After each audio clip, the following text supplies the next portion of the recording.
조계종 총무원장 진우 스님이 부실장에 이어 국장단 인사를 단행하며 2기 집행부 인선을 마무리했습니다. 2기 집행부로 종무 행정에 새로운 동력을 불어넣은 진우 스님은 신임 국장단의 능력과 자질을 활용해 신심을 다해 종단 발전에 기여해 주길 당부했습니다. 조계종 총무원장 진우 스님이 연등의 발전에 기여한 윤소식 전 경찰청 교통국장에게 표창패를 전달했습니다.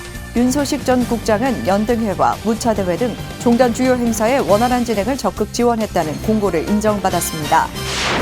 열암곡 마을 부처님 바로 세우기에 공감한 불자들의 불사 동참이 이어졌습니다.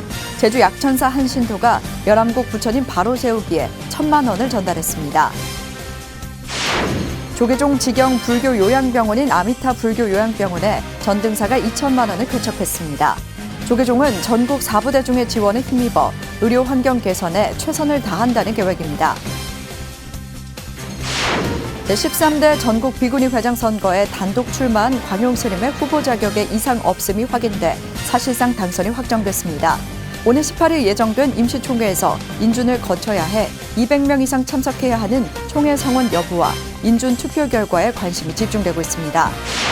불교 기후행동과 조계종 사회노동위원회가 일본 대사관 앞에서 일본 핵폐수, 해양 투기 중단을 촉구했습니다. 동참 스님들은 국민을 지켜야 할 우리 정부가 책임을 방기하고 있다고 비판하며 적극적인 대응을 촉구했습니다. 여러분 안녕하십니까? 9월의 첫째 날 보내드리는 BTN 뉴스입니다. 첫 소식입니다. 조계종 총무원장 진우 스님은 지난주 부실장과 산하기관장을 새로 임명하며 2기 집행부를 출범시키고 종무행정에 새로운 동력을 불어넣었습니다. 어제는 총무원과 산하기관 국장단을 임명했는데요. 2기 집행부 인사를 마무리한 진우 스님은 신임 국장단에 자신의 능력과 자질을 최대한 활용해 신심을 가지고 종단 불사에 실력 발휘를 해달라고 당부했습니다. 남동우 기자입니다.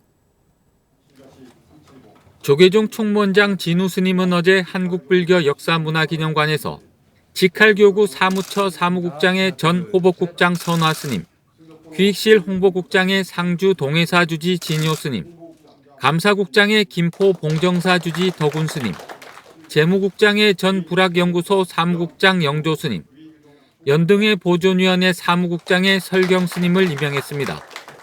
호복국장에는 과천 관악사 주지 정호 스님, 조사국장에는 해인사 승가대학을 졸업한 종인 스님, 상인감찰에는 전 사회국장 선도 스님과 고흥 능가사 주지 진어 스님, 사업국장에는 부산 청심사 주지 법진 스님, 한국불교 문화사업단 문화사업국장에는 미럼 스님, 한국문화연수원 본부장에는 범하 스님이 임명됐습니다. 진우 스님은 국장 소임은 교역직의 꽃이라는 말이 있었다며 실무적인 최종 판단, 부실장 스님과 종무원들 가교 역할을 해야 한다고 당부했습니다.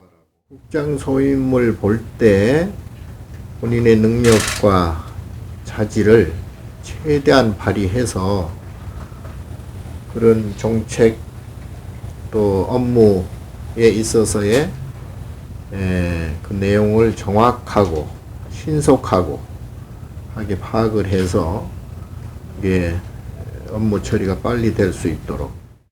진우 스님은 또 새로운 아이디어를 많이 내 부실장 스님이 전체적인 내용을 잘 파악할 수 있도록 하고 종단 불사에도 실력 발휘를 해달라고 말했습니다.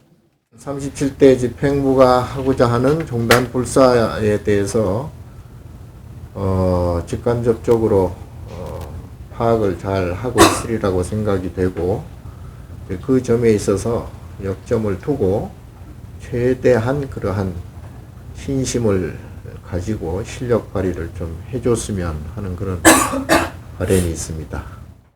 진우 스님은 종단 홍보국을 따로 둬야 한다는 말이 나올 정도로 매우 중요하다며 진효 스님에게 강조했고 감사국을 이끌었던 스님들 자문을 받아 정확하고 꼼꼼하게 업무 처리를 해야 한다고 덕운 스님에게 말했습니다. 영조 스님에게는 재무 분야 업무 파악을 빨리 해서 좋은 아이디어로 소임을 잘 보라고 당부했고 설경 스님에게는 올해 연등회를 성황리에 마쳤지만 몇 가지 보완할 점이 있다며 보완책 마련을 지시했습니다. 국장단 임명으로 37대 집행부 2기 구성이 거의 마무리되면서 종단불사의 새로운 추진력을 얻을 것으로 기대됩니다. BTN 뉴스 남동우입니다. 경찰청 교통국장을 역임한 윤소식 씨가 연등의 발전에 기여한 공로로 조계종 총무원장 표창을 받았습니다. 조계종 총무원장 진우 스님은 어제 한국불교역사문화기념관에서 윤소식 전 경찰청 교통국장에게 표창패를 전달했습니다. 진우 스님은 그동안 우리 종단과 연등회 등에 많은 도움을 줘 거기에 대한 최소한의 감사 표시라고 설명하며 국민의 안녕과 일맥상통한 불교의 자비 정신을 간직하면 많은 사람들에게 포교가 될 것이라고 말했습니다. 윤 전 국장은 부처님과 비로 35년 공직 생활을 잘 마무리할 수 있었던 것 같다며 무차대회나 연등회 때 교통주무 책임자로서 나름대로 역할을 했는데 비록 공직을 떠나지만 지금까지 인연을 바탕으로 더 역할을 할 수 있도록 최선을 다하겠다고 소회를 밝혔습니다. 제주 약천사 신도가 경주 남산 열암곡 마애부처님 바로 모시기 불사에 동참했습니다. 김상현 불자는 어제 한국불교역사문화기념관에서 조계종 총무원장 진우 스님에게 천년을 세우다 기금 1,000만 원을 전달했습니다. 법명이 청정화인 이 불자는 오랫동안 엎드려 계신 마애 부처님을 세운다는 이야기를 듣고 신심이 났다며 총무원장 스님이 원력을 가지고 추진하시는 불사에 조금이나마 도움이 된다면 기쁘다고 소감을 밝혔습니다. 진우 스님은 불자님의 정성과 신심이 열암곡 마애 부처님을 바로 모시고 미래 천년을 세우는데 큰 힘이 될 것이라며 이러한 인연 공덕으로 내 생에는 출가해 열심히 수행해서 어려운 중생을 구제하는 원력을 세우라고 당부했습니다. 강화 전등사가 조계종 직영 요양병원인 아미타 불교 요양병원 후원금으로 2천만 원을 쾌척했습니다. 강화 전등사 주지 여암 스님은 어제 한국불교역사문화기념관에서 아미타 불교 요양병원 대표이사인 조계종 총무부장 성화 스님에게 2천만 원을 전달했습니다. 성화 스님은 아미타 불교 요양병원을 리모델링 했지만 개선해야 할 것이 많아 자금이 많이 소요된다며 이러한 때 전등사에서 거금을 내줘 감사드린다고 말했습니다. 그러면서 스님 8명이 들어오는 등 요양병원이 불자들에게 점점 인식되고 있다며 후원금이 좋은 시설을 만드는 데 큰 힘이 될 것이라고 말했습니다. 여암 스님은 요양병원을 후원하는데 전등사 4부대중이 함께할 수 있어 감사하다며 종단 발전에 기여하는 전등사가 되도록 더욱 노력하겠다고 말했습니다. 제13대 전국 비구니 회장 선거에 단독으로 출마한 광용 스님의 후보 자격에 이상 없음이 확인돼 사실상 당선이 확정됐습니다. 다만 오늘 18일 예정된 임시총회에서 인준을 거쳐야 해 200명 이상 참석해야 하는 총회 성원 여부와 인준 투표 결과에 이목이 집중되고 있습니다. 하경목 기자가 보도합니다. 전국 비구니 회장 선출위원회가 어제 오전 일운동 법룡사에서 2차 회의를 열고 제13대 회장에 출마한 광용 스님의 후보 자격에 이상이 없음을 확인했습니다. 광용 스님은 선출위원회의 이 같은 결과에 따라 사실상 당선을 확정했습니다. 13대 전국 비구니 회장 자격에 이상 없음을 확인했습니다. 선출위원회는 비구니회 선거법에 따라 임시총회의 이 같은 심사 결과를 즉시 통지하기로 했습니다. 전국 비구니회는 오는 18일 오전 10시 임시총회를 소집하고 제13대 회장 당선자에 대한 인준 여부를 물을 예정입니다. 선출위원회는 임시총회에서 인준 방법을 무기명 비밀투표로 하기로 2차 회의에서 결의했습니다. 총회에서 13대 회장을 인준하는 방법은 그날 200명이 오든 300명이 오든 과반수 이상 찬성을 얻어야 무기명 투표로 찬성을 얻어야 당선을 확정하도록 하겠습니다. 이해 없으시죠? 그럼 통과해도 되겠습니까? 네, 통과하겠습니다. 임시총회에서 제13대 회장 당선인으로 인준된다면 광용 스님은 인수위를 거쳐 11월 13일부터 임기를 시작하게 됩니다. 다만 전국 비구니회 선거법 제49조에 단독 후보일 경우 무투표로 당선인을 결정하고 총회에 통지해야 하며 당선인이 결정되면 선거관리위원회 위원장은 지체 없이 당선장을 교부해야 한다고 명시하고 있습니다. 그런데 전국 비구니회 회칙 제12조에는 회장은 총회에서 선출한다고 되어 있어 결국 단독 후보라도 투표로 당선을 결정할 수밖에 없는 구조입니다. 따라서 새로 제정된 선거법에 따라 당선이 결정됐다 하더라도 성원 정족수인 200명의 미달로 총회가 열리지 못하거나 인준이 거부된다면 회장 선거 절차를 처음부터 다시 밟아야 하는 상황도 배제할 수 없습니다. 6천여 비구니의 수장을 선출하는 절차에 논란의 소지를 없애기 위해선 이 같은 관련 규정의 정비가 뒤따라야 할 것으로 보입니다. BTN 뉴스 하경목입니다. 불교 기후행동과 조계종 사회노동위원회가 일본 대사관 앞에서 일본 핵폐수 해양 투기 중단을 촉구했습니다. 동참 스님들은 국민을 지켜야 할 정부가 책임을 방기하고 있다고 비판하며 걷잡을 수 없는 생태계 피해를 우려했습니다. 불교 기후행동은 핵폐수 해양 투기가 중단될 때까지 기도와 행동을 이어간다는 계획입니다. 박성현 기자가 보도합니다. 일본 정부가 후쿠시마 핵폐수 바다 방류를 시작한 지 오늘로 9일째. 불교 기후행동과 조계종 사회노동위원회가 어제 일본 대사관 앞에서 일본 핵폐수 해양 투기 중단 촉구 불교회를 열었습니다.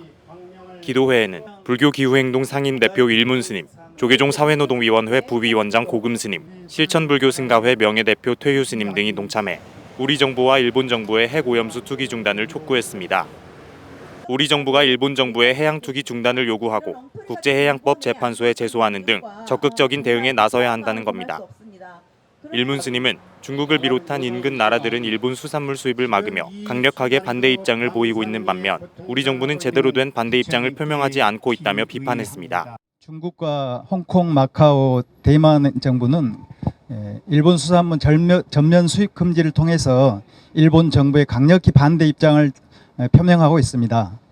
그런데 일본 정부의 대한민국 국민들의 의사를 받들어서 반대 입장을 표명해야 할 대한민국의 윤석열 정부는 제대로 된 반대 한 번도 하지도 않고 어쩔 수 없다는 이런 방식으로 사실상 일본 정부의 핵오염수 해양 방류를 묵인 내지 승인하고 있는 것입니다. 또 오염수 방류가 시작되면서 바다를 삶의 터전으로 두고 있는 한국 어민과 수산업 종사자들의 생계를 걱정했습니다. 고금스님은 일본 정부가 보관 비용을 이유로 방류를 결정했다는 입장이지만 나중에 생태계가 파괴되는 상황과 견주어 봤을 때 걷잡을 수 없는 손실과 피해로 다가올 것이라고 밝혔습니다. 더 얼마나 늦어야, 더 얼마나 피해를 입어야 이 핵오염수 방류를 중단하실 겁니까? 우리가 지금 해야 될 일은 저지하고 방류를 중단해달라고 촉구하고 이러는 방법밖에 없지만 그렇게 될 때까지 우리의 행동과 시위는 멈추지 않을 것입니다. 기도회는 일문스님과 고금스님 발언에 이어 퇴유스님의 발언문 낭독과 신묘장구 대다라니 3도, 관음정근, 반야심경으로 마무리됐습니다. 불교 기후행동과 산호위는 오염수 방류를 중단할 때까지 행동과 시위를 멈추지 않겠다는 의지를 강력하게 표했습니다. BTN 뉴스 박성현입니다. 대한불교 청년회가 오늘까지 이틀 동안 세계불교도 청년우위회 소속 각국 70여 청소년을 대상으로 한국불교 문화체험 일정을 진행했습니다.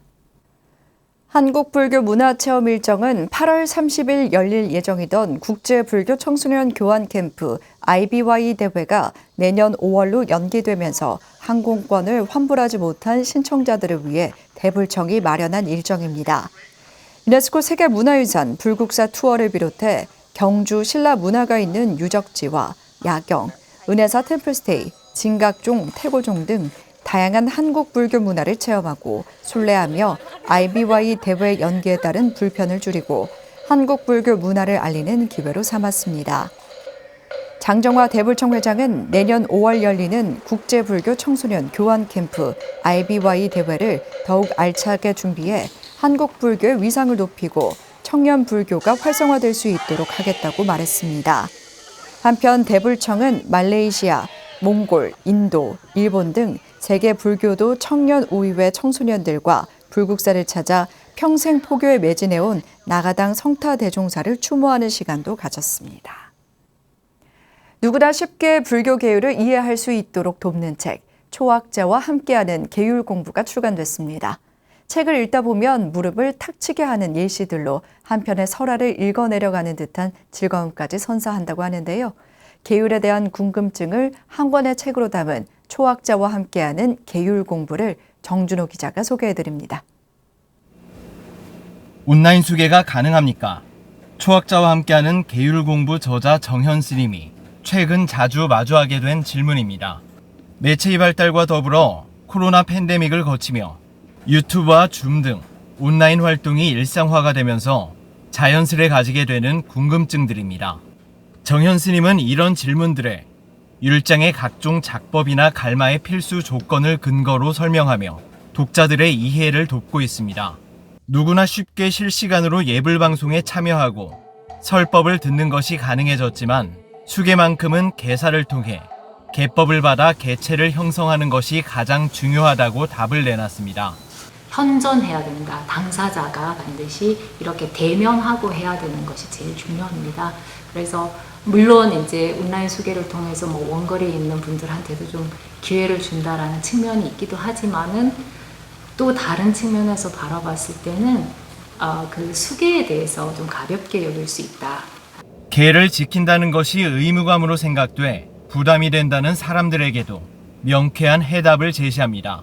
익숙한 것들을 버리고 낯선 긍정적인 변화들을 체험해가며 계속 나아가게 하는 힘이 계율이며 나를 구속해야 한다는 속박의 느낌을 받았다면 그것이야말로 변화의 출발점에 선 것으로 이해해야 한다고 설명합니다.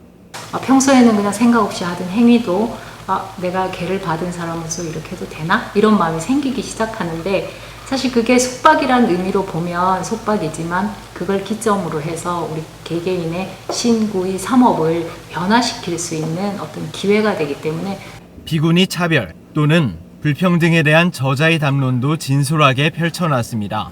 저자는 예전에는 그런 의견들에 대해 공감했지만 율장을 이해하고 나면 어떤 주장이든 세속적 관점에 의해 법과 율이 왜곡돼 오해받는 것이 아닌지 살피게 됐다고 밝혔습니다. 율장에 따라 비구 승단과 비구니 승단을 독립적으로 운영하되 교류가 필요한 경우 합당한 갈마의 형식을 지키며 서로의 성장을 위한 협력 관계로 해석하면 된다고 설명했습니다. 그런 어떤 제도들의 근본 원인을 좀 따져보면 결국은 그 양쪽 승가가 서로 보호하고 서로 존중하면서 성장하게 하는 것이 가장 큰 목표지 평등, 불평등의 문제로 얘기할 것은 아니라고 생각합니다. 정현 스님은 마지막으로 하와이 대산불 중에도 타지 않은 단 한 집은 붉은 벽돌로 쌓아 올린 벽돌집이었던 것처럼 번뇌와 삼독의 바람이 일 때 누가 튼튼한 수행을 지켜왔는지 드러나게 된다고 강조하며 불자들에게 울림을 전했습니다. BTN 뉴스 정준호입니다. 청주 용화사가 다문화 가정과 세터민, 독거 어르신 등 지역 주민 800명을 초청해 사찰 음식 시식회를 열었습니다. 지난달 30일 시식회에 앞서 용화사는 청주 내덕 노인주간보호센터와 지역 독거 어르신에게 150개의 도시락을 전달했으며 시식회를 찾은 독거 어르신에게는 쌀 2kg 200포와 선물도 전달했습니다. 용화사는 부처님께 공양하듯 평등하게 나누는 사찰 음식을 소외계층과 함께하기 위해 마련했다며 신행과 포교 사찰로 더욱 노력하겠다고 말했습니다. 연등회 보존위원회가 연등회에 관심 있는 국내 거주 외국인을 대상으로 전승, 전통 등 강습을 진행합니다. 이번 강습회에서 연꽃 등, 팔모 등, 수박 등과 같은 전승, 전통 등을 배워볼 수 있습니다. 강습은 9월 첫째 주부터 셋째 주까지 매주 토요일 오전 10시부터 오후 4시까지 서울시 용산구 보강동 소재 연등회 문화교육관에서 진행됩니다. 모든 강습 내용은 영어 순차 통역으로 진행되며 점심 식사가 제공됩니다. 연등회 보존위원회는 국내 체류 외국인을 대상으로 연등회 전승 활동 경험을 제공함으로써 한국 불교 문화에 대한 이해도를 높이고 한국 불교 세계화에 기여할 수 있도록 다양한 외국인 관련 사업을 진행하고 있다고 밝혔습니다. 국립익산박물관이 2023 익산 미륵사지 세계유산 미디어아트 페스타 연계 행사를 개최한다고 밝혔습니다. 오는 9일부터 10월 9일까지 열리는 미디어 아트 페스타와 연계해 문화공연 3종, 야간 개장, LED 포토존, 미디어 아트 전시 등을 마련합니다. 문화공연으로는 오는 9일 오후 4시 드로잉 매직, 10일 오후 4시 매직 버블쇼, 17일 오후 4시 LED 매직쇼를 진행합니다. 페스타 관람을 목적으로 저녁 시간 미륵사지를 방문하는 관람객을 위해 페스타 기간 매주 토요일과 일요일 박물관 관람 시간을 오후 8시로 연장합니다. 모든 전시와 공연은 무료로 운영되며 자세한 내용은 홈페이지와 SNS를 통해 확인할 수 있습니다. 후쿠시마 핵폐수가 바다에 방류되기 시작한 지 오늘로 9일째입니다. 보관 비용을 보전하기 위해 일본 정부가 방류한 핵폐수가 1년 또 10년 후 어떤 영향으로 우리들에게 돌아올지 알 수 없어 불안감은 높아지고 있는데요.